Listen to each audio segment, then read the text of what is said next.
En nuestra ruta de hoy descubriremos con nuestras bicicletas donde se empezó a llamar Campeador al Cid.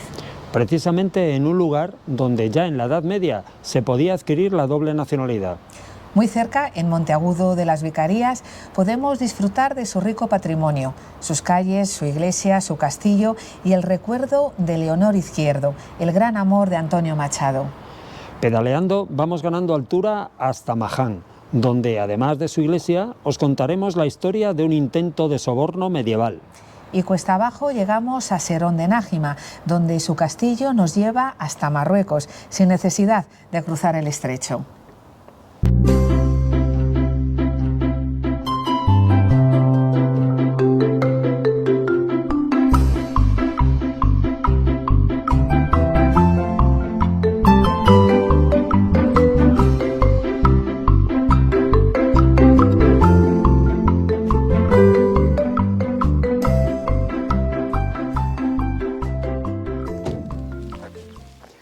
Hola, nos hemos parado aquí a unos 3 kilómetros antes del inicio de nuestra ruta para contemplar uno de los paisajes más evocadores de la provincia de Soria, el llamado Castillo de la Raya y la Ermita de la Torre.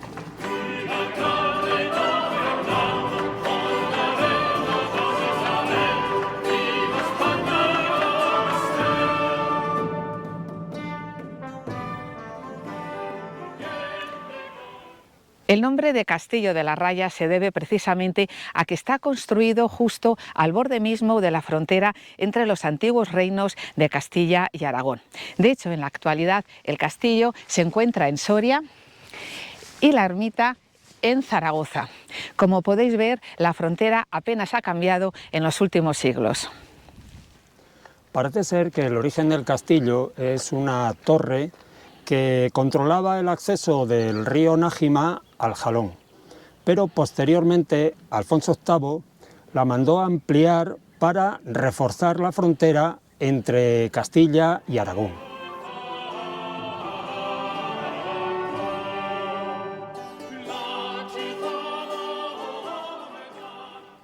Este castillo también se llama Torre de Martín González. Pues bien, hay una tradición que afirma que el tal Martín González fue un caballero al que derrotó el Cid Campeador en un torneo que se disputó para dilucidar la propiedad de la ciudad de Calahorra, ya que esta ciudad se la disputaban el rey de León, Fernando I, y el rey de Pamplona, García III.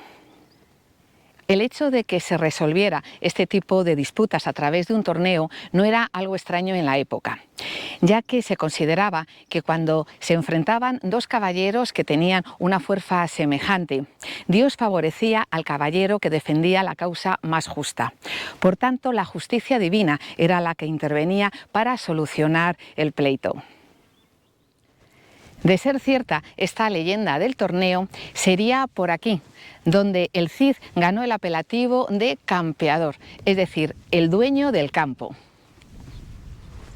Por cierto, que esta leyenda está recogida en la famosa escena del torneo que aparece en la película El Cid, dirigida por Anthony Mann.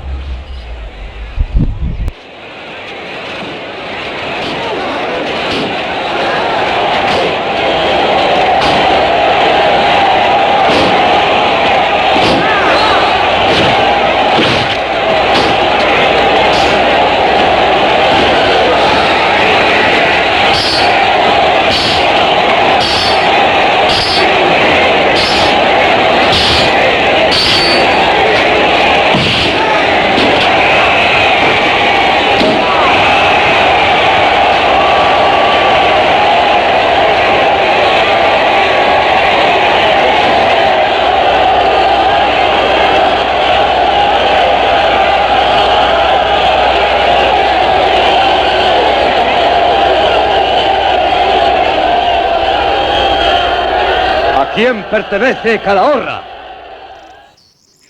Este tipo de torneos se solían hacer en campo abierto con unos mojones que delimitaban el campo, y era ahí donde los dos caballeros podían herirse o matarse.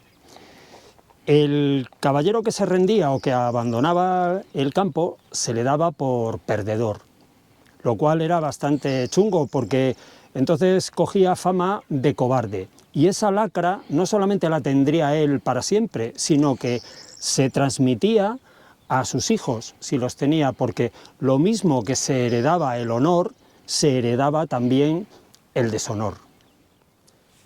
Debido a esto, y precisamente en el Cantar del Cid, al final, como el autor quiere que los infantes de Carrión queden como cobardes, pues hace que uno de ellos se rinda y el otro abandone el campo, mientras que su primo, Asur González, que es calificado de valiente, pues muere en el combate. Bueno, en realidad el cantar no dice que muera, lo que dice es que una lanza le atraviesa y le sale por detrás una braza, o sea que el desenlace es de prever.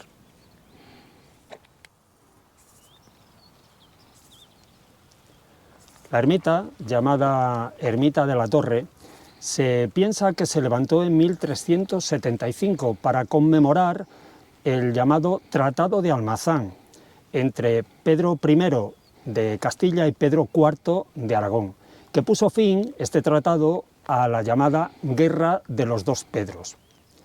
La ermita se edificó de manera que la frontera entre Castilla y Aragón pasara justo por la mitad. De este modo, los vecinos de Aragón se colocaban en la cabecera del templo, mientras que los de Castilla lo hacían en la parte de atrás. Y en el centro estaba una pila bautismal que todavía se encuentra. Esta pila estaba justo en la frontera entre los dos reinos. Por tanto, los niños que se bautizaban aquí eran a la vez castellanos y aragoneses. Por cierto, que esta ermita tiene un artesonado mudéjar muy hermoso y se rehizo en el siglo XVII, tomando el aspecto que ahora podemos ver.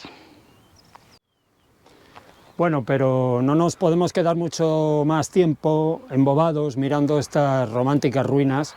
Nos vamos a dirigir a Monteagudo de las Vicarías ahora a iniciar el pedaleo.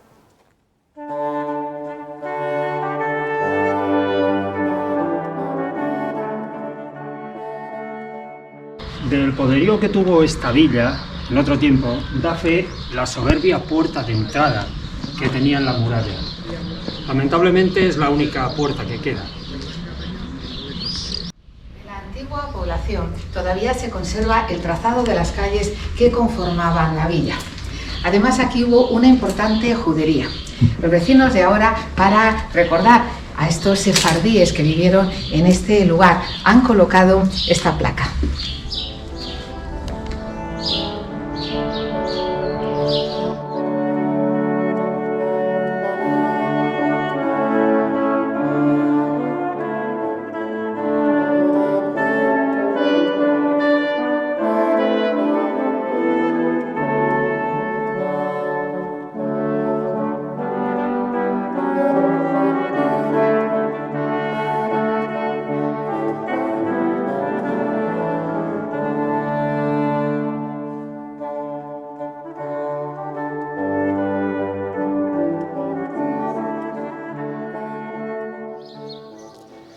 La calle Mayor nos ha traído hasta la Plaza del Castillo. Este castillo también se llama Castillo de la Recompensa, pues fue un regalo que le hizo Enrique de Trastámara a Beltrán Duquesclin por ayudarle a matar a su hermano y hacerse con el trono. Posteriormente cayó en manos de la familia Hurtado de Mendoza, que lo reformaron y lo convirtieron en un castillo-palacio. Nos encontramos en el interior del Castillo de la Recompensa y estamos con Enrique, que es la persona que se ocupa para enseñar este hermoso castillo. Enrique, muy buenos días. Buenos días. ¿Nos puede un poco resumir a grandes rasgos qué es este castillo, lo que significa y lo que vemos? Muy bien, pues a ver, les cuento la historia del castillo. El origen del castillo es una atalaya o fortificación árabe. En la época de la Reconquista pasa a ser de Castilla y a principios del siglo XV Juan Hurtado de Mendoza lo compra. Inicia la construcción del castillo y su nieto la continúa convirtiéndola en castillo-palacio. Posterior a esta construcción se construye la iglesia de estilo gótico y se la comunica por un pasadizo que hay en ese hueco a mano izquierda, un pasillo paralelo al muro. El castillo tiene varias curiosidades, una de ellas que es de planta pentagonal y luego que tiene 3 torreones de distinta base. Un torreón de base octogonal en el exterior y base hexagonal en el interior. Este torreón es único en toda España. Hay torreones octogonales por toda España, sobre todo en Cataluña, pero no que tengan la base interior hexagonal. Luego tenemos un torreón cuadrado y un torreón redondo que se ven por fuera. El castillo hasta el 2021 el 50% era privado y el 50% del ayuntamiento. En el 2021 pasa a ser del ayuntamiento y realiza la reconstrucción de esta parte de aquí con fondos de la Junta de Castilla y León. En la reconstrucción se mantienen las columnas originales y la parte superior es una fiel reproducción de lo que existía. El castillo en la actualidad tiene varios usos. Aquí en la parte inferior se realizan conciertos, recitales, representaciones teatrales y eventos populares. Luego tenemos ahí una sala de exposiciones, los aseos, la oficina de turismo y en la parte superior tenemos salas de exposiciones también. Luego en el pueblo tenemos otra curiosidad que es la casa de Leonor. Leonor era la mujer de Antonio Machado, que estuvo viviendo aquí durante cierto tiempo con sus padres, porque su padre era Guardia Civil, y vivían en la casa cuartel de la Guardia Civil. De aquí se ven a Soria cuando expulsan al padre de la Guardia Civil por ser aficionado a las bebidas espirituosas. Como curiosidad, la casa está construida sobre parte del recinto amurallado del pueblo y sobre el único torreón redondo que queda del mismo. Y ahora si me acompañan al interior les termino de contar. Estupendo. Pues vamos a seguir a Enrique para continuar la visita por el castillo. Ya estamos en el interior. Enrique, cuéntanos un poco todo lo que estamos viendo. Vamos a ver. Lo que vemos aquí apoyado en el interior del torreón redondo son trozos originales de la parte superior. El original era yesería y no estaba en condiciones de ser restaurado. De aquí se han sacado las plantillas para realizar la reproducción. La maquinaria del reloj es una maquinaria del siglo XVIII que originalmente estaba en el arco principal de entrada. Cuando lo restauran no tiene hueco porque no es de la época, lo traen aquí y lo dejan junto con sus esferas que tenemos aquí a los dos lados. Y la piedra que vemos aquí en el centro es una muela para hacer harina a mano, celtíbera, de unos 2000 años de antigüedad. Enrique, pues muchísimas gracias por habernos concedido estos minutos para enseñarnos el castillo y mostrárselo a todos nuestros suscriptores y toda la gente que vea nuestro canal. Muy bien. Enrique, muchísimas gracias. A ustedes, que tengan un buen día. Gracias, igualmente.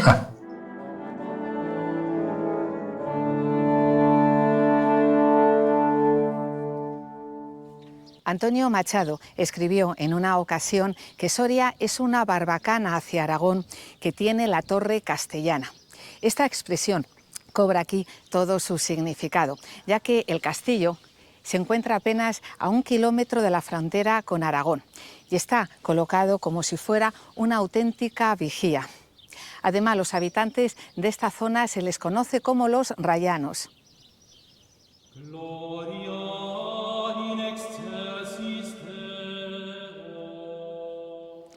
Al lado del castillo está la iglesia de la Virgen de la Muela.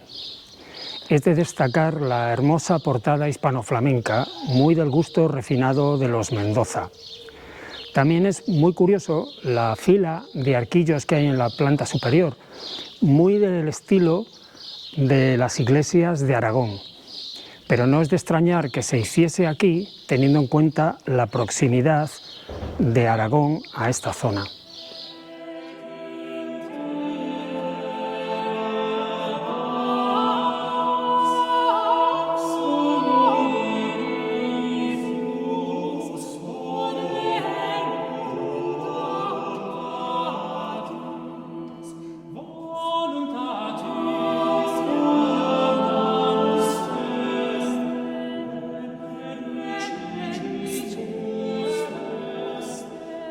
Aurora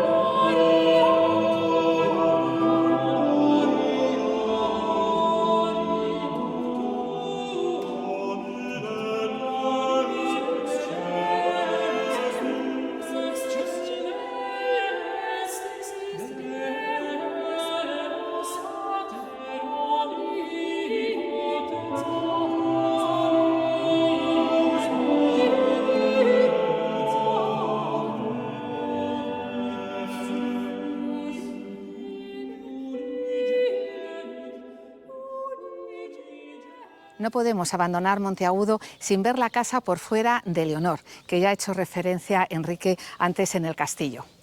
Esta pequeña casa es donde vivió Leonor Izquierdo, que como ya sabemos fue esposa y musa de Antonio Machado. Aquí Leonor vivió sus primeros años antes de marcharse a Soria, donde conoció al poeta.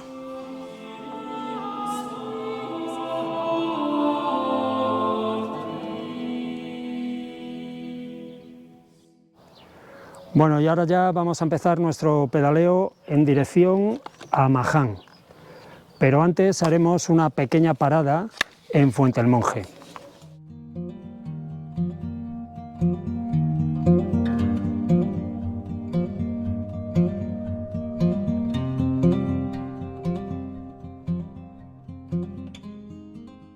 Vamos a hacer un alto en el camino antes de marcharnos de Monteagudo, porque hemos visto que hay aquí un pequeño recuerdo a Antonio Machado.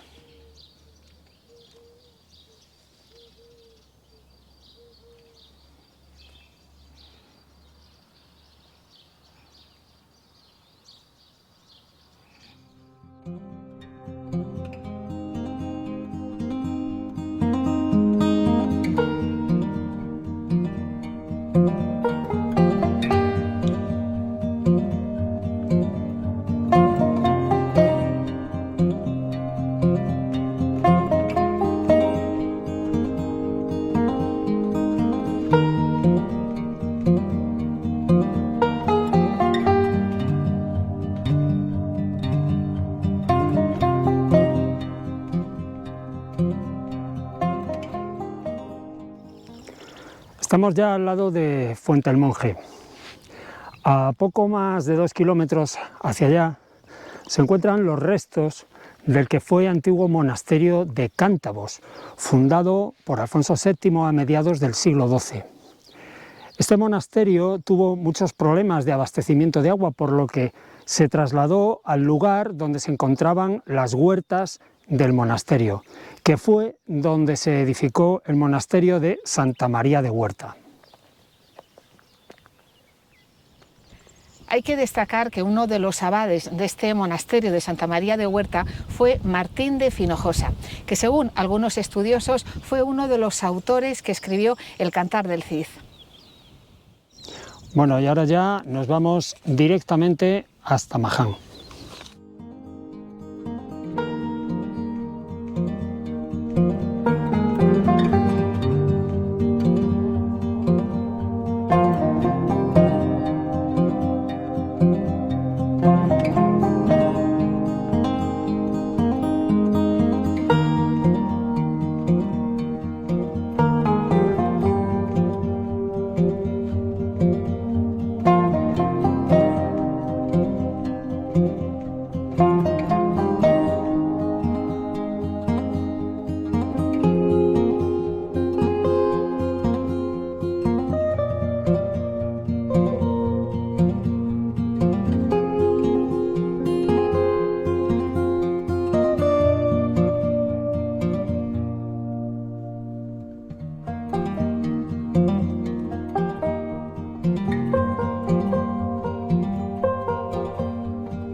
Maján es uno de los pueblos más altos de la provincia de Soria.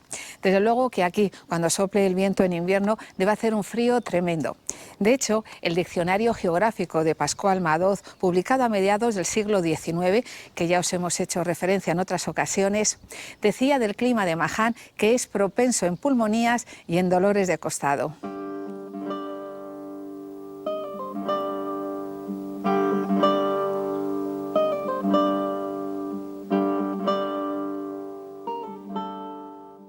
Si hemos venido hasta aquí es para ver la portada de la iglesia de la Concepción, que consta de 3 arquivoltas y 2 pares de columnas y 2 pilastras. La arquivolta interior es lisa y la exterior está decorada con motivos vegetales. Pero la que es una maravilla es la arquivolta central. Los capiteles de apoyo de las columnas son muy interesantes. Por ejemplo, aquí vemos una pareja de grifos. En este otro capitel, una pareja de arpías. En el otro lado hay una columna con un capitel vegetal. Y aquí una pareja de leoncitos, que por cierto guarda un asombroso parecido a un capitel del arco de entrada a la galería de la iglesia de San Pedro de Caracena. La lectura de la arquivolta central es muy interesante porque cada imagen debe interpretarse junto con la que está al otro lado de la puerta y a su misma altura. En la parte inferior, a la izquierda, vemos una figura que puede ser un obispo o un abad mitrado en actitud de bendecir. En la opuesta, un cervatillo alanceado por una figura que se ha interpretado como San Jorge, aunque la figura que alancea no sea un dragón. Tal vez se trate de un hombre corriente que es capaz de vencer sus propias pasiones. En el nivel siguiente, a la derecha, vemos un centauro que acaba de lanzar una flecha, que se ha clavado en la figura opuesta, una arpía que aparece doblada hacia atrás por el impacto de la saeta. Esta es una iconografía interesante, pues al centauro generalmente se le asocia con la fuerza bruta y la sensualidad, es decir, tiene carácter negativo, pero aquí aparece asaeteando una arpía, símbolo del mal, por lo que en este caso tal vez estas 2 dovelas representen al pecador arrepentido. Por encima vemos un cazador sujetando a su mastín, mientras señala la figura opuesta, un ciervo corriendo entre la maleza. En este caso la simbología es clara. El ciervo representa el alma humana que se está viendo acosada por un mastín que está a punto de lanzarse en su persecución. Sería esta pareja de dovelas, por tanto, de simbología opuesta a la anterior, es decir, representaría a la persona a punto de caer en el pecado. En las 2 dovelas superiores vemos en una un par de monstruos alados en actitud de acometerse. Es una iconografía muy extraña porque el combate entre animales tiene una clara raíz islámica y por otra está relacionado con ambientes principescos. Resulta muy extraño encontrarlo en una iglesia rural. La otra dovela es un águila devorando una liebre. Aquí el significado está claro. Un enviado de Dios, el águila, está devorando una liebre, el pecado de la lujuria. Es decir, el bien siempre vence al mal. A la vista de las maravillas que hay aquí talladas y que han sido atribuidas a uno de los maestros que tallaron las imágenes del monasterio de Silos, cabría preguntarse cuántas más habría cuando la iglesia se encontraba en su máximo esplendor y que hoy, desgraciadamente, han desaparecido.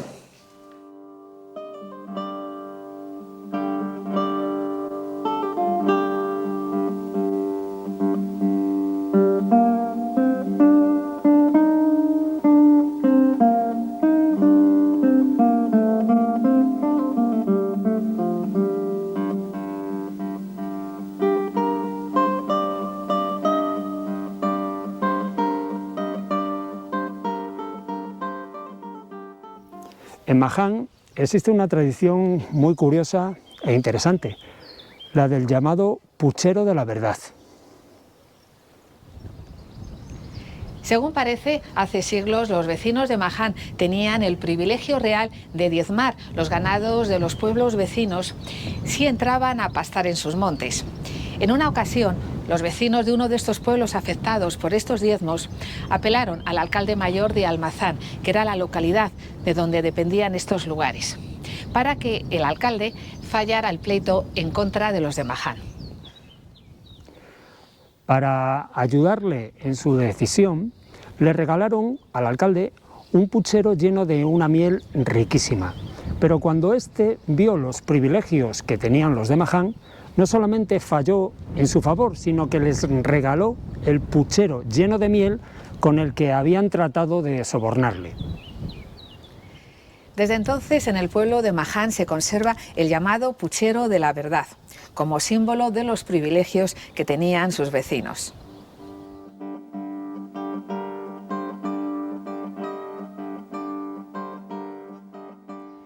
La verdad que lo que hemos visto hasta ahora ya sería suficiente para la ruta de hoy, pero vamos a volver a Monteagudo de las Vicarías pasando por Serón de Nájima para mostraros uno de los castillos más sorprendentes de España. Así que vamos para allá.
Hay gente que se va al norte de África de viaje para ver los casar, es decir, los castillos de origen bereber construidos en tapial.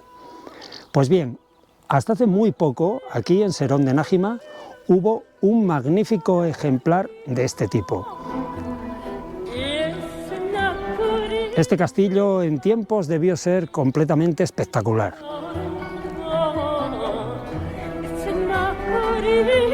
Este castillo participó activamente en las luchas entre Aragón y Castilla y posteriormente en las luchas que hubo entre los infantes de la Cerda y el reino de Castilla.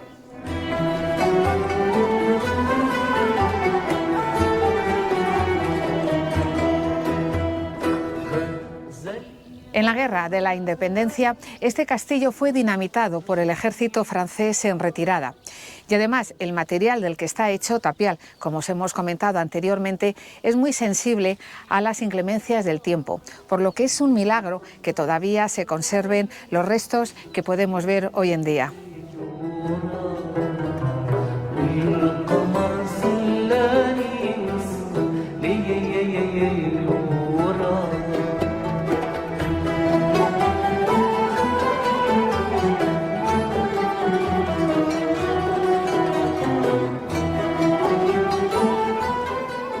Por cierto que Casar, en árabe magrebí, significa castillo. De ahí procede nuestra palabra alcázar, para designar la misma cosa.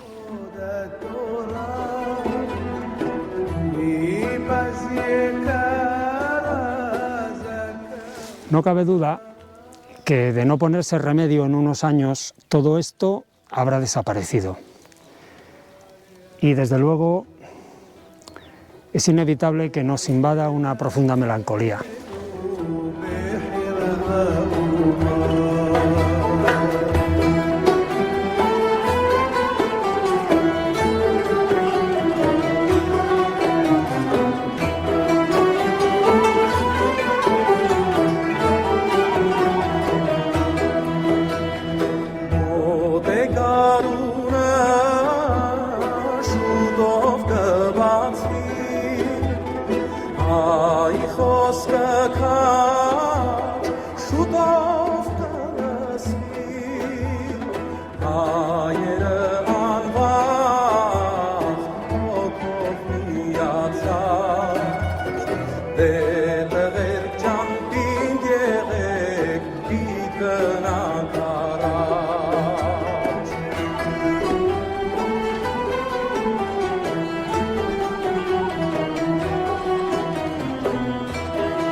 Y aquí, en Serón de Nájima, y con este castillo como decorado, termina nuestra excursión de hoy, que ha sido de nuevo por la provincia de Soria. Y recuerda que conocer y descubrir lugares nuevos es aconsejable hacerlo en cualquier época del año. Y si además te suscribes a nuestro canal, doble satisfacción. Y ya, hasta la próxima.